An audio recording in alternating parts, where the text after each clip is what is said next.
મહેસાણા જિલ્લા પંચાયતના માર્ગ અને મકાન વિભાગના કાર્યપાલક ઇજનેરની કચેરી સીલ કરવામાં આવી છે।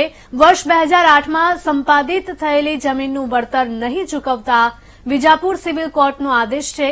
ખેડૂતોની માંગણીના અનુસંધાને સિવિલ કોર્ટે આદેશ કર્યો હતો। બેલીફ ખેડૂતો અને વકીલની હાજરીમાં કચેરીને સીલ મારવામાં આવ્યું હતું। વર્ષ 2019માં કોર્ટે આદેશ આપ્યો હોવા છતાં હજુ સુધી ખેડૂતોને વળતર નથી ચૂકવાયું। કોર્ટે 3 વખત જપ્તી વોરંટ કાઢ્યું હોવા છતાં માર્ગ અને મકાન વિભાગે નથી ચૂકવ્યું વળતર।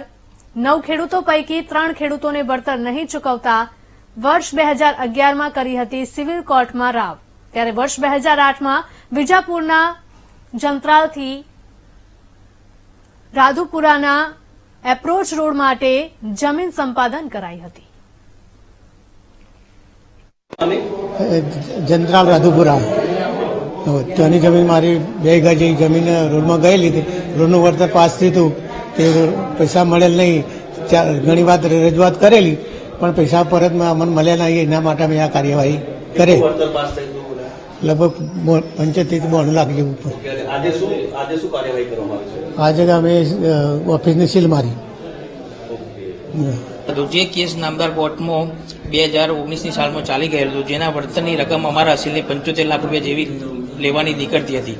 5 દિવસ સુધી જિલ્લા પંચાયત કાર્યપાલક ઇજનેર જિલ્લા પંચાયત દ્વારા કોઈપણ પ્રકારનું વળતર નામદાર કોર્ટમાં જમા કરાવેલું ન હતું, જેથી અમે જે વળતર મેળવવા સારું સ્પેશિયલ દરખાસ્ત ભરી, જેના અનુસંધાનમાં નામદાર કોર્ટના હુકમથી આજે એમની એક ઓફિસ સીલ કરવાનો કાર્યક્રમ રાખવામાં આવેલો હતો।